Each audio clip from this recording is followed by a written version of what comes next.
Hoje eu vou apresentar meu trabalho do professor Kleber. O senhor tá bonito hoje, hein, Kleber? Então, vamos começar pelo começo, claramente.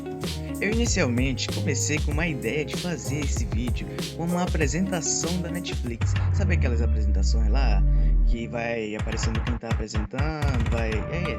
Então, tentei fazer isso. Só que o Daniel, os caras lá de trás já arrumaram uma ideia pra isso. Então eu não vou copiar eles, quero fazer o mais original possível. Aí eu tava com outra ideia também, de fazer uma apresentação com shitpost. Sim, um shitpost. Se você não sabe o que é shitpost, é coisas aleatórias, tipo... ou outros aí. Tem um vídeo que eu vi que uns caras fez isso numa escola aí. Onde eu faço, vai ser legal. Eu tive outra ideia também, de fazer um mangá. Sim, fazer um mangá, mas daria um pouquinho de trabalho, porque eu iria ter que desenhar. Até no PC eu faço um monte de desenho de anime, mas meio que pra fazer um mangá seria um pouco complicado, não daria pra entregar até sexta. Não sei, mas não vou nem tentar, eu tenho coisa mais... e esse vídeo deu um pouco de trabalho pra fazer, então eu ainda tô aceitando pontos, tá? Só pra dizer isso mesmo, valeu. Aí eu pensei que tal fazer um servidor de Minecraft que vai simular a cidade da Fordlândia, onde os players vai poder andar e ver como é que é o lugar. Só que teria que pagar uma host para poder manter o servidor online.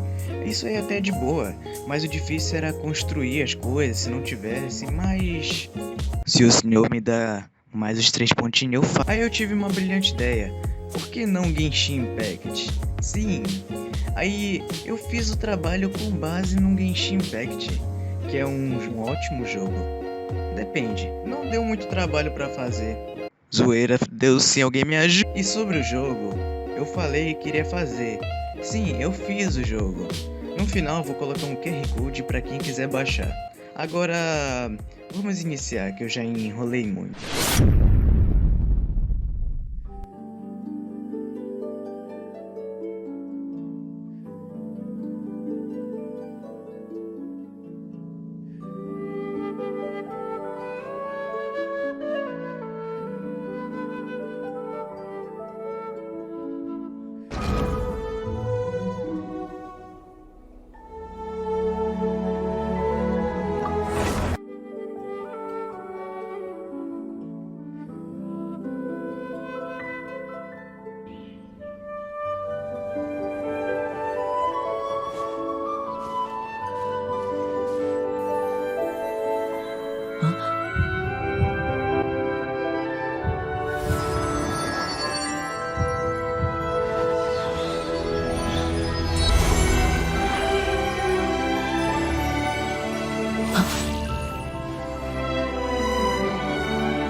O tema que eu vou apresentar é a Fordlândia quando a Amazônia derrotou o Henry Ford. Eu aí, direitos autorais, né? Vamos começar pelo primeiro tópico, a história, parte 1. Para entender como tudo isso começou, é preciso retornar no tempo até o princípio do século XX, nos Estados Unidos. Henry Ford acabava de criar praticamente sozinho a indústria automobilística. Desde seu quartel-general, a cidadezinha de Dearborn, em Michigan, Ford construiu um imenso império industrial, desde as minas de ferro até as fundições que transformariam esse minério em aços, que seriam, por sua vez, transformado em motores. Ford controlava todas as etapas de fabricação de um automóvel. A única exceção eram os pneus, que para serem fabricados dependiam do látex, matéria-prima que naquela época só tinha um produtor, o Brasil, ou mais especificamente a Amazônia. Logo ao lado você vê as casas com varanda, um moderno hospital e até um hidratante. Vamos para o próximo. A história, parte final. Assim, Ford decidiu que precisava produzir látex. Para isso, mandou um representante ao Brasil para negociar com o governo brasileiro. Ora, se hoje a Amazônica ainda é um imenso deserto populacional, quase 100 anos atrás, isso era mais verdade. Em 1927, Fordlândia, como a área logo se tornou conhecida, foi oficialmente inaugurada. No seu auge, A vila tinha lindas casinhas em estilos americanos, com varandas e jardins, galpões e indústrias para o beneficiamento do látex.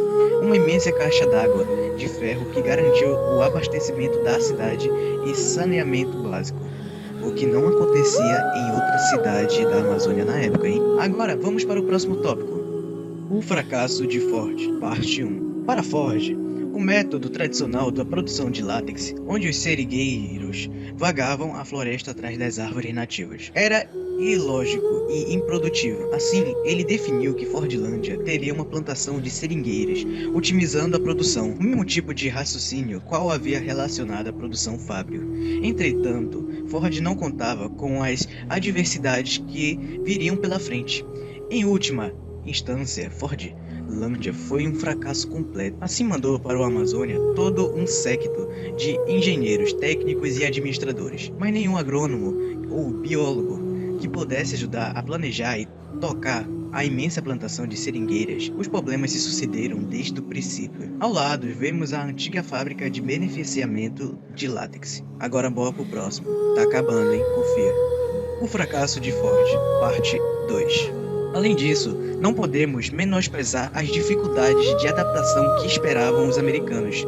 O choque com o clima equatorial e a floresta, bastante desafiador para os homens do norte dos Estados Unidos. Além dos atritos com os locais, essa tentativa de impor um estilo de vida chegou ao ponto de influir na dieta dos trabalhadores. O refeitório de Fordlândia, onde se alimentava, só servia comida americana, incluindo hambúrgueres enlatados vindo diretamente dos Estados Unidos. Esse tipo de tratamento levou ao episódio esporádico de uma rebelião dos trabalhadores, que sem dúvida contribuiu para o declínio do empreendimento. A foto ao lado você vê uma das poucas casas da época americanas ainda em pé. Vamos para o último. O fracasso de Ford, parte final. Alguns desses problemas foram eventualmente contornados, mas o principal não. A plantação não vingava de nenhum jeito. Foi somente depois de muitos anos de tentativa e erro que Ford finalmente decidiu enviar a Fordlândia alguns especialistas em agricultura tropical, que logo chegaram à conclusão que o local escolhido para a plantação era inapropriado. A localização de Fordlândia havia sido escolhido devido à sua facilidade pelo acesso pelo rio. Porém, o terreno em torno era irregular e pedregoso. Assim, a única alternativa era transportar a plantação para outro local.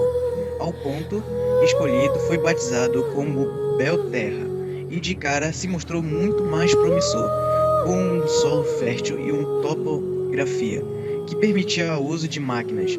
Porém, esse sucesso veio tarde demais. E em meados de 80, a borracha sintética foi inventada, acabando com a motivação para a aventura amazônica de Ford. Em 1945, o neto de Ford, Henry Ford II, vendeu todo o empreendimento de volta ao governo brasileiro, amargado de prejuízo de 20 milhões de processo. Fordlândia acabou sendo completamente abandonada com o tempo.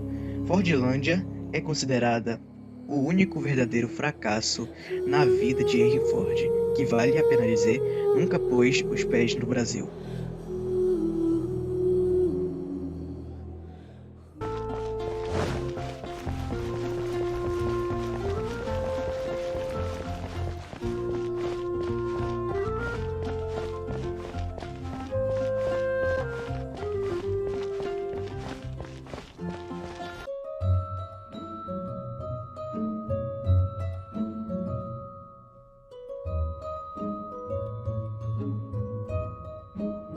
Visitando Fordlândia, hoje em dia, parte 1. Chegar em Fordlândia não é uma tarefa fácil. A cidade mais próxima é Santarém. Porém, não há nenhum meio de transporte regular entre esses lugares. Para realmente visitar o lugar, você vai precisar alugar um barco com tripulação para lhe levar. As agências de turismo em Santarém podem preparar tudo isso, porém, tenha em mente que não vai sair barato.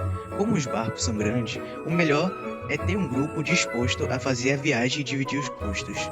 De Santarém para Fordlândia são cerca de 12 horas de viagem, dependendo da potência do motor. A foto que você vê ao lado é o visual da chegada em Fordlândia. Visitando Fordlândia hoje, parte 2. A recompensa pela lenta viagem são as belíssimas paisagens provinciadas pelo rio Tapajós, que na época, no verão amazônico, época sem chuvas, que corresponde aproximadamente ao segundo semestre do ano, fica com suas margens tomado por águas de areias claríssimas. Ó, uma moto passando aqui, uma parada na ida e na volta é altamente recomendada para relaxar. Você vê na foto esse pessoal brincando de tentar abraçar o vovô Samaúma na comunidade de Maguari. Um belo pit stop no retorno de Fordlândia, né? Visitando Fordlândia, parte final. Ao se aproximar de Fordlândia, a primeira coisa que você pode avistar é a silhueta de inconfundível caixa d'água de aço que paira sobre a vila e que garantia o suprimento dos antigos moradores. Os principais pontos de interesse em Fordlândia são um imenso galpão em ruínas. Ainda existem algumas das casas originais dos americanos. Fordlândia não é um museu. Não espere um desfile de atrações. Esse é um lugar para se visitar pelo contexto histórico, para tentar sentir o que foi essa louca aventura de Ford. A viagem toda pode ser feita sem pressa em 3 dias, ou você pode aproveitar para parar em outros pontos pelo caminho. Recomendo uma parada na comunidade de Maguari. De lá é possível contratar um guia para fazer a trilha pela mata de cerca de 1 hora até o vovô. A moto de novo, mano, não é possível. Uma imensa Samaúma, com mais de 1.200 anos de idade e com um tronco grosso que são necessários mais de 30 pessoas para abraçá-las. Olha, acabamos rápido. Ah, agora é cachorro lá, Acabamos? Falei que ia ser rápido.